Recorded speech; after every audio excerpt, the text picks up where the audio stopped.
Olá, tudo bem? Espero sinceramente que sim. É um prazer estar aqui com você. E espero que nesses próximos minutos minha fala lhe seja proveitosa de alguma forma. Meu nome é Fernando Montanari. Como todos os seres humanos, sou uma pessoa que busca cada vez mais melhorar a si próprio, tentando cultivar algumas virtudes e deixando de lado os vícios e defeitos que ainda fazem parte do meu ser. Pedindo a Deus continuar nessa maravilha que é a vida, para alcançar, quem sabe, um fim proveitoso, não só para mim, como pela minha existência na humanidade. Academicamente falando, atualmente sou mestrando da Unesp, no campo de Franca, desenvolvendo trabalho na área de Direito Internacional, mais especificamente do Direito Internacional Privado, e mais especificamente ainda na área de Cooperação Jurídica Internacional. Também sou formando em Filosofia. Do ponto de vista profissional, fui advogado por 8 anos, atuando principalmente na região do ABC Paulista. Em 2011, ingressei na atividade notarial e registral, assumindo o município de Lourdes, na comarca de Buritama, atuando como oficial de registro civil das pessoas naturais, com atribuições notariais. Em 2015, vim para o município de Pontal, onde estou agora num distrito chamado Cândia, também no estado de São Paulo. Nestes anos, fui acumulando um pouco, muito pouco ainda, de profissionalidade e de aprendizagem nesse ramo do direito, que muito pouco ainda é explorado dentro das universidades, dentro das faculdades. Eu não sei vocês, mas eu nem tive na grade de minha graduação uma matéria específica sobre notas e sobre registros. Eu gostaria também de, já nesse início, agradecer o convite que me foi formulado pela doutora Raquel da OAB e também pelo doutor André Prudente. E a minha fala hoje está centrada em uma apresentação que eu fiz à Universidade Federal de Uberlândia por meio de um congresso que tratava sobre direitos humanos. Naquela oportunidade, pude falar um pouco sobre a questão do registro civil das pessoas naturais e a sua efetividade da imigração no registro civil das pessoas naturais em relação aos direitos humanos.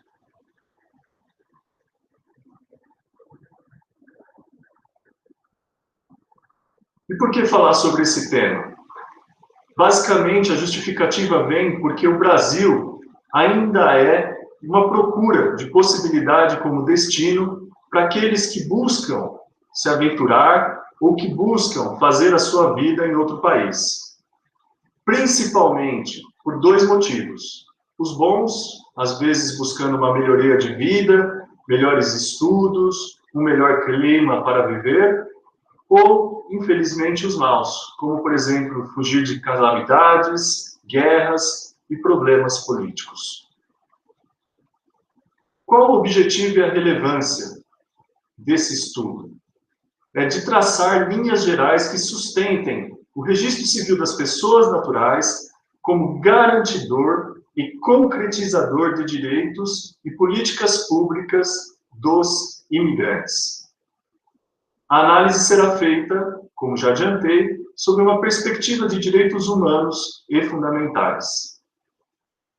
E esta apresentação está alicerçada em 3 pilares principais, que são eles: tratarmos minimamente da estrutura jurídica e basilar dos cartórios, e especificamente do oficial de registro civil das pessoas naturais, adentrarmos um pouco na temática dos direitos humanos e dos direitos fundamentais, para, enfim, por último, alcançarmos os imigrantes na ordem jurídica da atividade registral pública.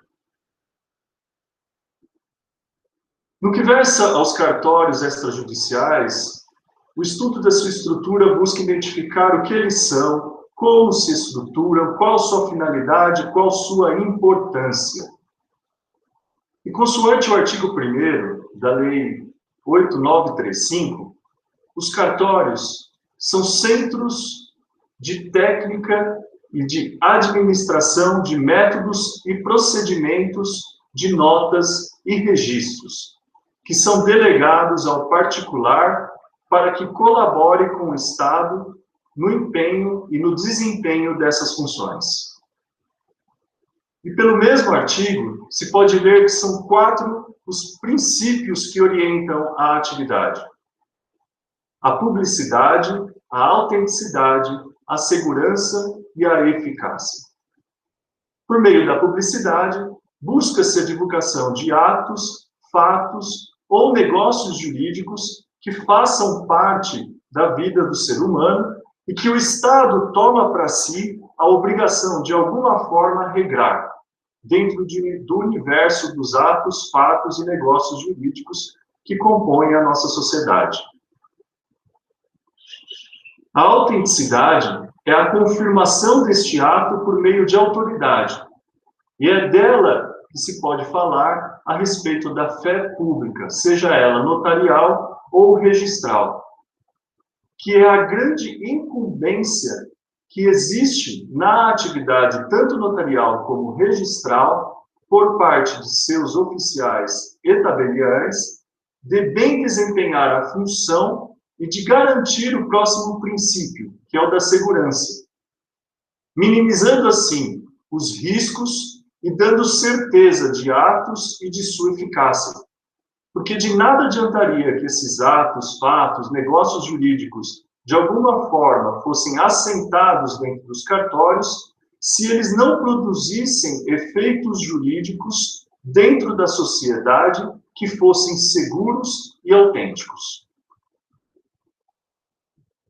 Ainda dentro da estrutura, é importante salientar que, atualmente, a atividade é preenchida por meio de concurso público.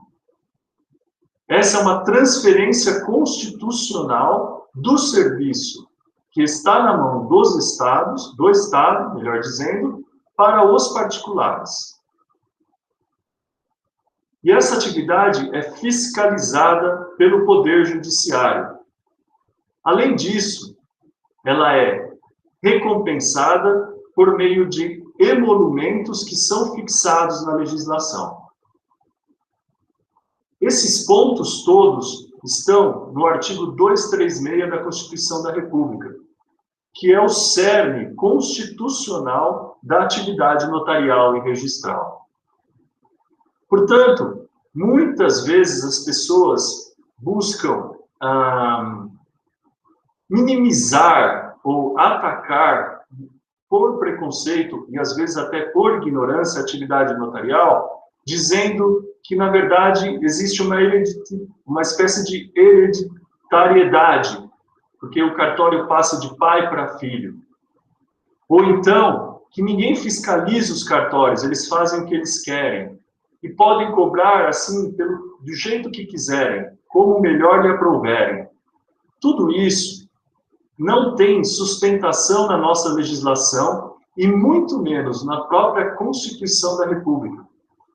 Porque desde 1988, quando nós inauguramos, vamos assim dizer, a nova ordem jurídica constitucional no Brasil, no dia 5 de outubro, por esse feixe introduzido no artigo 236 de direitos e obrigações e de regulação da atividade notarial e registral, fica fácil perceber que essas colocações não têm sustentação.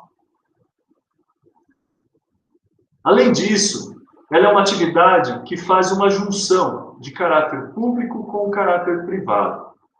O público pela pré-falada fé pública, pelo poder de autenticação, de certificação e de controle da legalidade desempenhados pelo oficial ou pelo notário. Sob o ponto de vista privado, é o olhar para dentro do cartório, para dentro do balcão, porque cumpre como feixe de técnica e administração ao oficial verificar aquela atividade sob o ponto de vista econômico também. E fazendo uso dessa técnica, estar atento à deontologia que é própria da função, ou seja, as suas obrigações morais, éticos, direitos e deveres, para que da junção desse arcabouço ele possa bem desenvolver a sua atividade. E é por óbvio, com responsabilização, seja ela civil, criminal, trabalhista e tributária, porque é do oficial a obrigação e gerência de todos esses ramos do direito, e não do Estado. E essa junção desse caráter público com o caráter privado faz com que esse profissional intervenha nos negócios jurídicos, assessorando da melhor forma possível e com imparcialidade para que aquele ato notarial e registral traduza a fé e a segurança pública que dele a sociedade espera. Além disso, desde o provimento 67 do CNJ, existe a previsão para mediação dos conflitos instaurados dentro da sociedade, o que mostra uma outra função, uma outra atribuição dos oficiais e dos tabeliães no que diz respeito à atividade desempenhada para a garantia não só da fé pública, como também ajudar na administração da paz social. Além disso, já vem de longa data a preocupação que existe por conta dos oficiais e dos tabeliães no que diz respeito ao emprego de novas tecnologias, no que diz respeito à formação de centrais estruturadas, seja do registro civil, seja dos protestos, seja do registro de imóveis, e agora mais recentemente, como os tabeliães de notas através do e-notariado, que busca, com a implementação de tecnologia, a gerência de dados e informações, prestar um serviço mais célere, mais eficaz e mais consecutâneo a tudo aquilo que se espera da sociedade atualmente, em termos de propagação dessa fé pública, não só pela via material, documental, sobre papel. Nesses tempos de pandemia, a atividade foi vista como um serviço essencial e provou sua habilidade para tanto. Porque não poderíamos fechar nossas portas, não poderíamos não atender a sociedade num momento tão importante, onde a união é mais do que necessária para que possamos vencer tudo isso que vem acontecendo em nossas vidas. Além disso, os serviços de notas e de registros previnem crimes, fraudes e ilegalidades nos seus atos. Porque o controle desta legalidade e o controle na prevenção de crimes é feito diretamente no balcão das serventias, quando é apresentado um documento para fazer uma escritura pública, quando é apresentado um documento para um casamento, quando é apresentado um documento para uma autenticação, para um reconhecimento de firma, para fins de protesto, e vai se verificar não só aquilo que está no documento, ou seja, aquela materialidade, mas também tudo que há por trás, toda a formação, toda a formalidade. Dessa forma, mantendo ainda mais a paz social e buscando segurança dentro da sociedade. Existe, por conta desse preconceito, uma fala que diz que os cartórios é uma coisa exclusiva do Brasil, uma herança maldita de Portugal. No entanto, a atividade notarial e registral remonta a muito tempo. Na verdade, desde antes do próprio Cristo, nós temos a atividade de alguma forma relatada como uma atividade que assessorou sempre o poder e que, através da escrita, buscou integralizar as pessoas para que, posteriormente, tudo aquilo que tivesse escrito tivesse repercussão e pudesse ajudar. Existe até um texto, eu não lembro quem é o autor, mas de um grande jurisconsulto, tenho certeza, que se chama Órgãos da Fé Pública. e que trata principalmente da formação notarial e do desempenho dessa atividade, vale a pena a leitura. Eu recomendo, para que a gente possa vencer um pouco esses obstáculos de dizer que, por exemplo, é uma herança maldita de Portugal. Nesse quadro, em azul, fica claro todos os países que, de alguma forma, trabalham com o sistema cartorial. Finalizando essa parte, podemos dizer que cartórios extrajudiciais são estruturas físicas dotadas de apoio material e logístico, onde o oficial registrador e o notário tabelião prestam, após aprovação em concurso público, por delegação constitucional e com auxílio de seus colaboradores, em atenção à natureza administrativa e técnica que lhe é intrínseca, o serviço público de notas e registros, mediante remuneração fixada em lei, visando a publicidade, a autenticidade, a eficácia e a segurança dos atos, fatos e negócios jurídicos. Embora correndo o risco de ser assim extremamente prolixo e com uma definição de um longo período, eu tentei sintetizar aí a atividade e sua essência e sua estrutura, trazendo sua importância, sua finalidade e o que são os cartórios extrajudiciais. As especialidades dos cartórios estão divididas conforme a lei, e basicamente são o tabelião de notas, o tabelião e oficial de registros de contratos marítimos, o tabelião de protesto de títulos, o oficial de registro civil das pessoas naturais, o oficial de registro de títulos e documentos e o oficial de registro de imóveis.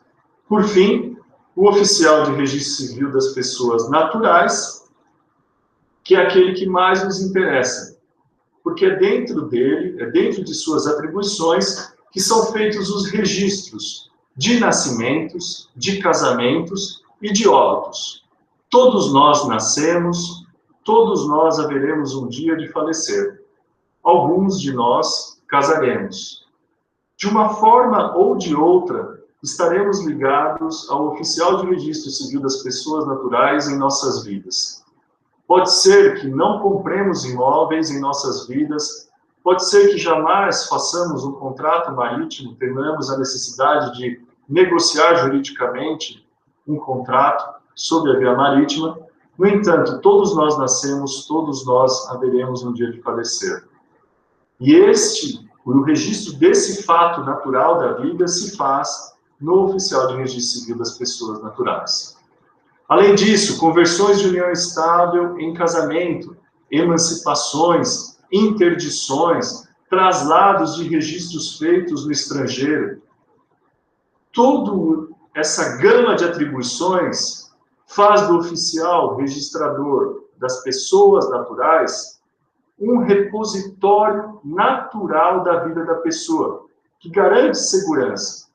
Antes de casar, é importante saber se aquela pessoa é ou está no estado de solteira.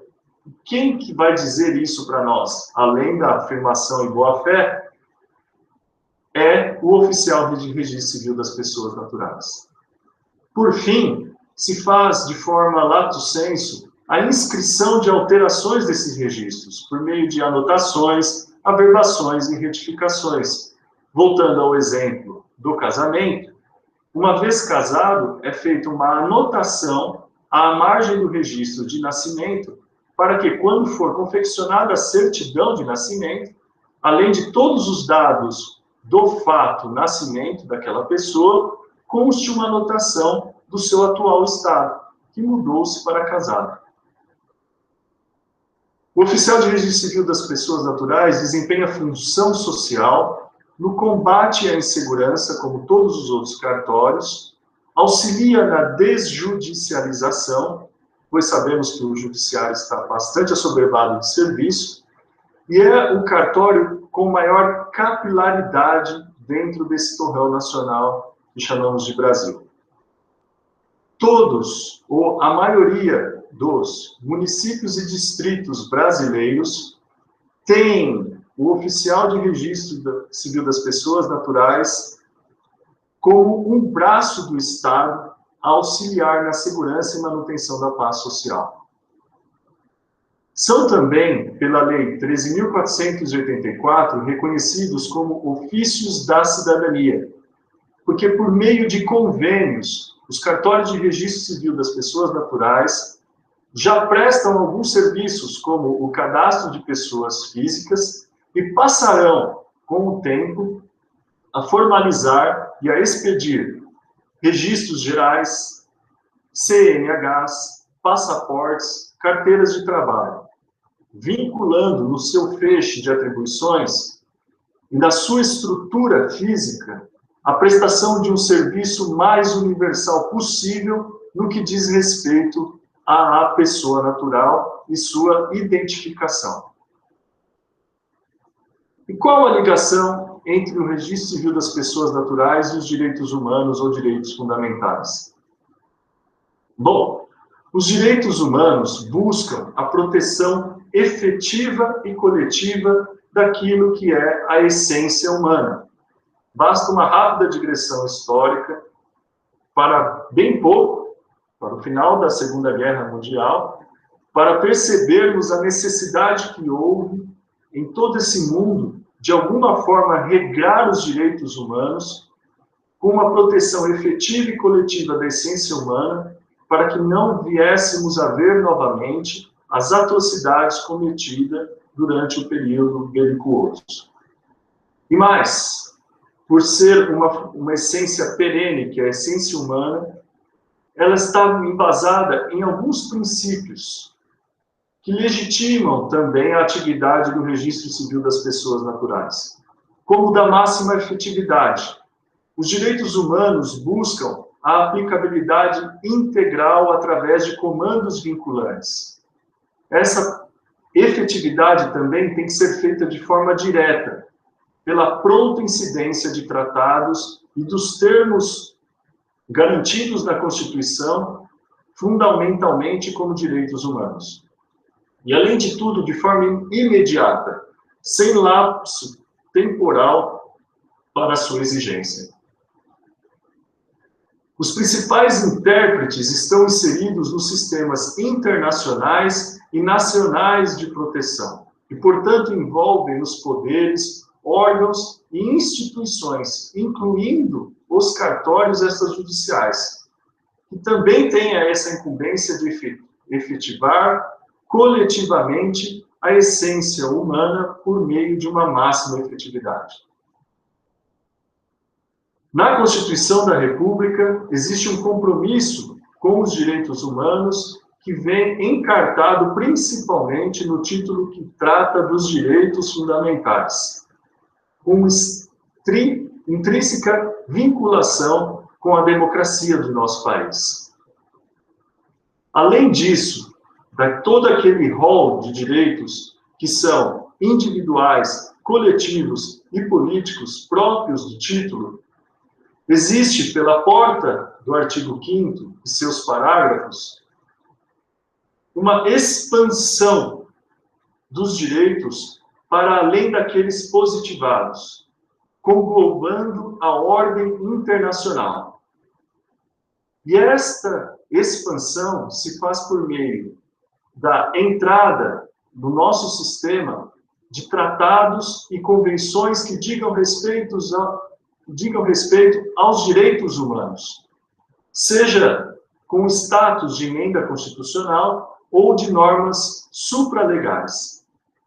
Além também, nessa função conglobante, do próprio direito nacional, que em suas leis busca efetivar a cidadania e os direitos humanos essenciais.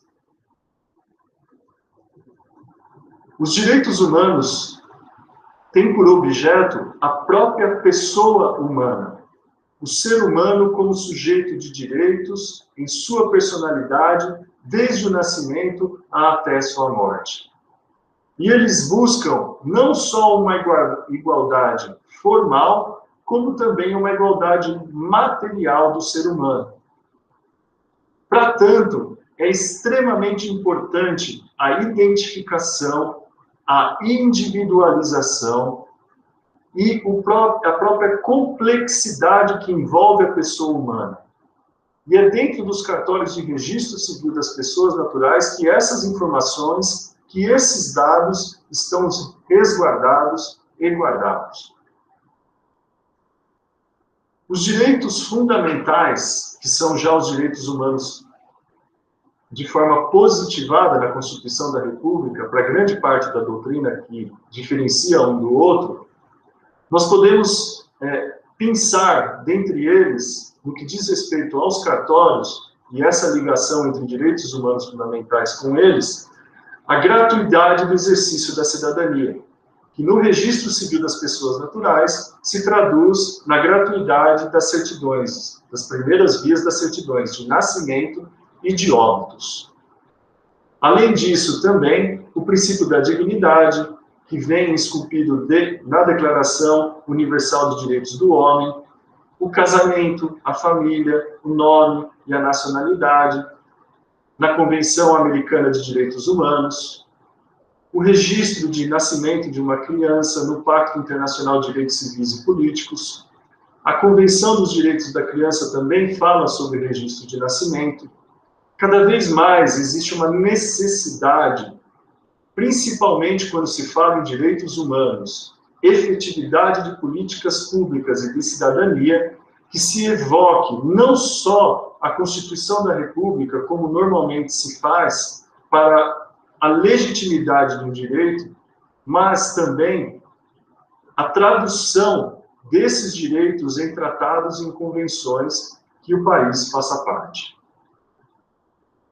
Ouso dizer que o cartório de registro civil das pessoas naturais, ele é das pessoas, para as pessoas e feito por pessoas. E por isso, com estreita e capital relação com os direitos humanos e fundamentais. O Dr. Nalini diz que é a especialidade mais próxima do cidadão. E quais são os direitos humanos e fundamentais que o imigrante, ou migrante, ou estrangeiro, podem exercer perante o oficial de registro civil das pessoas naturais?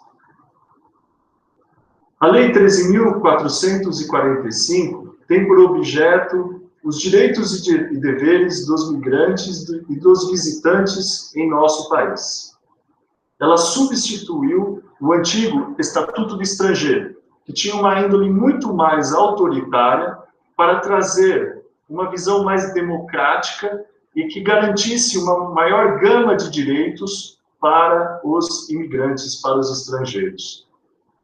Por meio de uma política migratória que está composta principalmente no seu artigo 3º, dentre os quais nós podemos citar o acesso igualitário e livre do migrante a serviços, a promoção e difusão de direitos, liberdades, garantias e obrigações do migrante, a promoção da participação cidadã do migrante, a observância ao disposto em tratado e o repúdio a práticas de expulsão ou de deportação coletivas.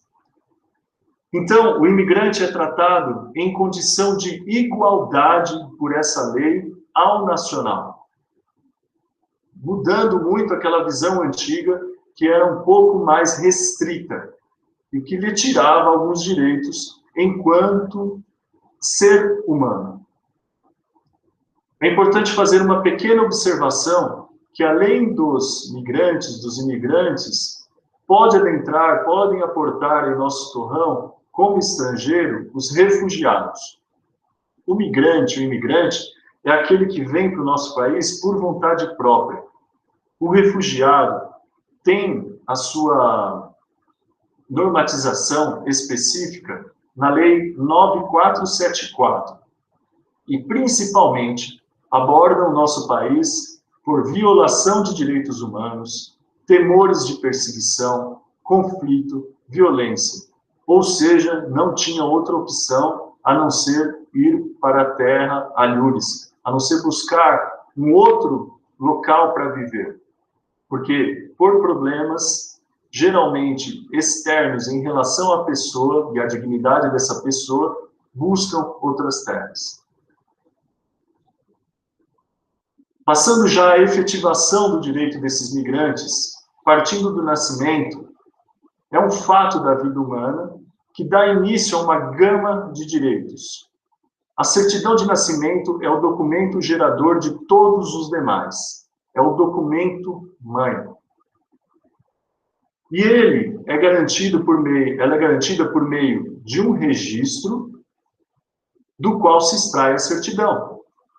E normalmente esse registro é feito com base na nacionalidade brasileira, que comumente é dita como o vínculo jurídico-político que une o cidadão ou a pessoa ao Estado. O artigo 12, parágrafo 1º da Constituição da República, diz quem são os brasileiros natos, aqueles nascidos na República Federativa do Brasil, ainda que de pais estrangeiros, desde que estes não estejam a serviço do seu país. E se estiver a serviço, como funciona? O registro não é lavrado no livro A, que é um livro específico do cartório, mas sim no livro E. O registrado não deterá a nacionalidade brasileira. A principal diferença diz respeito, no que tange ao registro civil, que diz respeito aos imigrantes, no que tange ao registro civil das pessoas naturais, é aquilo no que tange a documentação dos pais. Ou seja, pode ser efetivar por meio de passaporte, Registro Nacional de Imigrante, antigo RNE, exceção feita aos países do Mercosul, que eles podem se identificar com as carteiras dos seus respectivos países.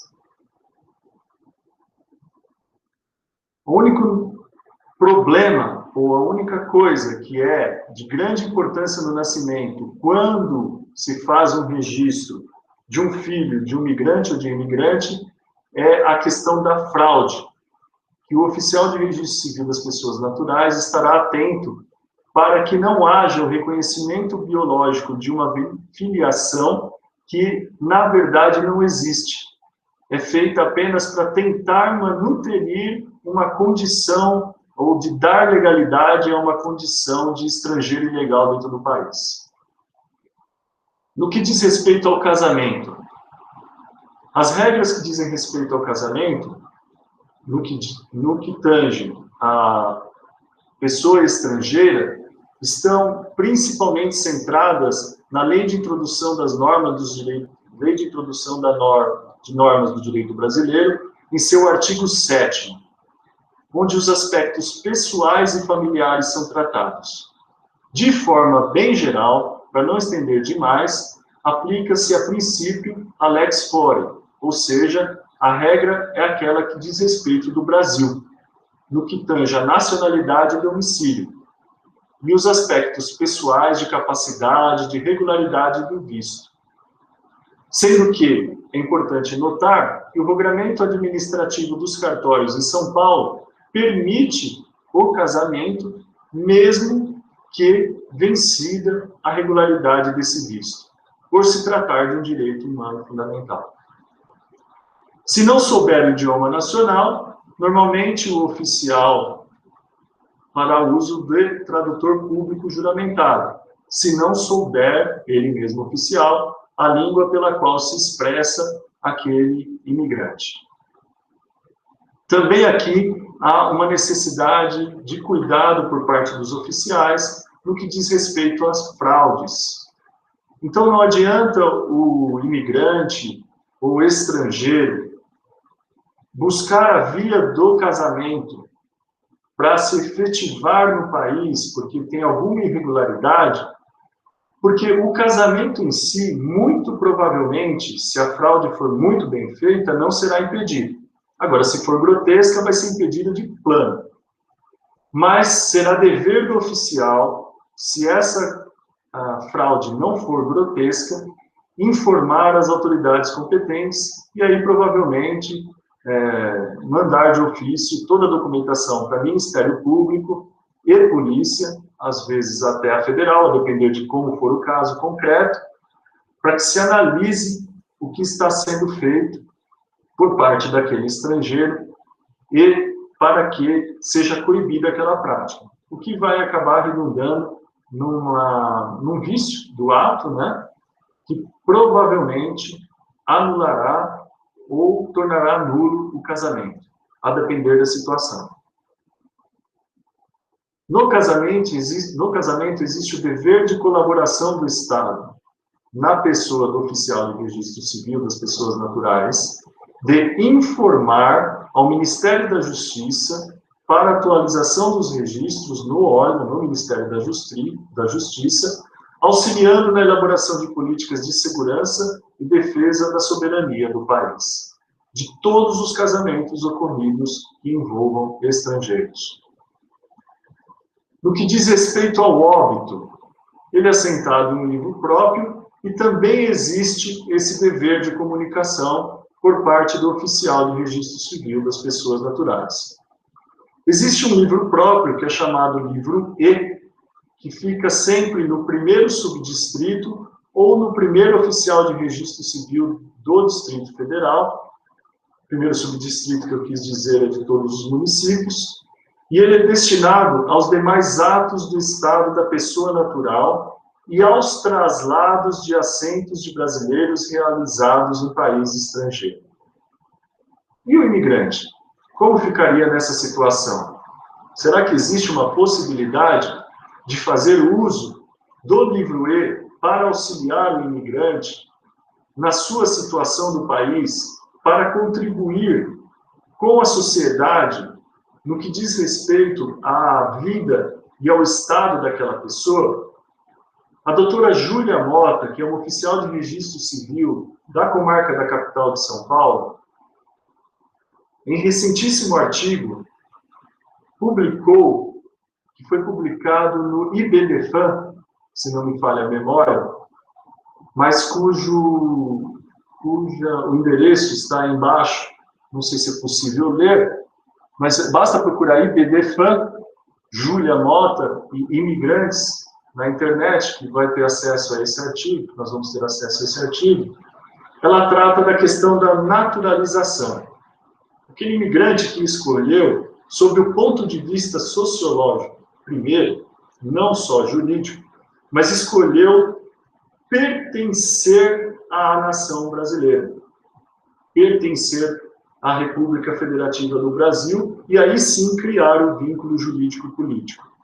Isso se faz por meio da naturalização, e as hipóteses também estão no artigo 12 da Constituição da República, se não me falha a memória, inciso 2º.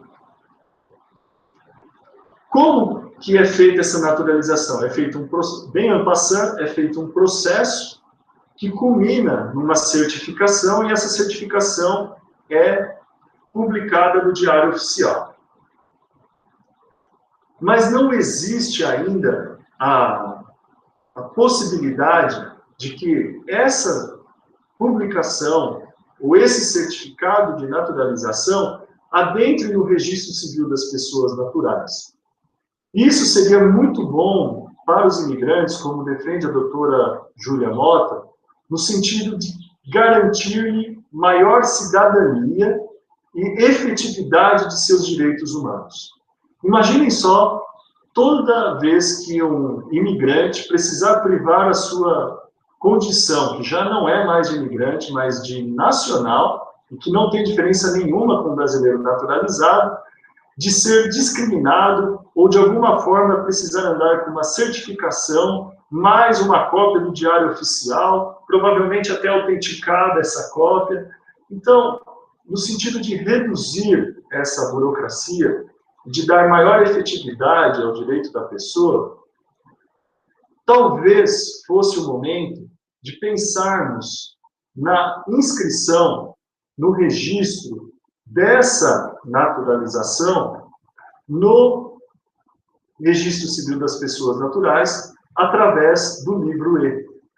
Porque assim, a pessoa conseguiria ter em mãos uma certidão da mesma forma que a certidão que é expedida para o natural, para o brasileiro natural, aquilo que é nato. Também seria uma melhor forma de termos um repositório da vida dessa pessoa, uma melhor forma. Porque assim, nós poderíamos verificar qual é a sua condição atual no que diz respeito, por exemplo, ao seu estado. Poderíamos também inscrever sua mudança de gênero, se assim quisesse, sua mudança de nome, se fosse possível, e assim sucessivamente. Essa naturalização atual não permite o acesso ao registro civil das pessoas naturais, atualmente privando os imigrantes desses registros, inclusive, por exemplo, também da própria paternidade socioafetiva. Como o livro E é um repositório de todos esses assentos, que dizem respeito aos atos e fatos jurídicos próprios do direito de família, mas não destinados aos demais livros de registro civil, poderia ser ele uma dessas formas de inscrição. E assim o registro da naturalização, seja ela provisória ou definitiva, seria possível, efetivando os direitos basilares desses estrangeiros e até dos apátridas, e garantindo uma melhor publicidade e uma melhor segurança. Dessa forma, eu espero que brevemente tenha ficado claro qual é a estrutura dos cartórios, qual a sua vinculação aos direitos humanos fundamentais e, por fim, a visão dos imigrantes nessa ordem da atividade registral pública, principalmente do oficial do registro civil das pessoas naturais. Mas não somente ele. Com uma fala bem breve, existe vinculação e garantia da efetivação desses direitos perante o cartório de notas, perante o cartório de registro de imóveis, com implicações, inclusive de políticas de ordem pública, no que diz respeito à propriedade, que valem a pena um estudo mais detido, um estudo mais centrado na figura do imigrante, e principalmente para a garantia daquilo que a atual lei de imigração dispõe a seu respeito e principalmente no que tange a sua efetivação.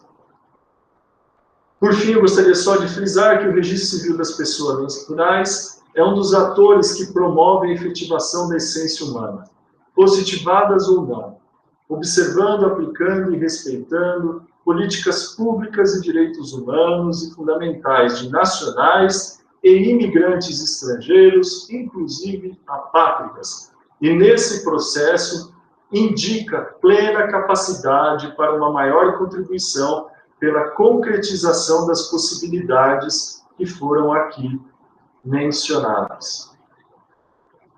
Eu espero que, de alguma forma, como já disse, tenha contribuído para essa questão. É óbvio que não dá para esgotar o assunto, nem é meu interesse aqui o ar professoral.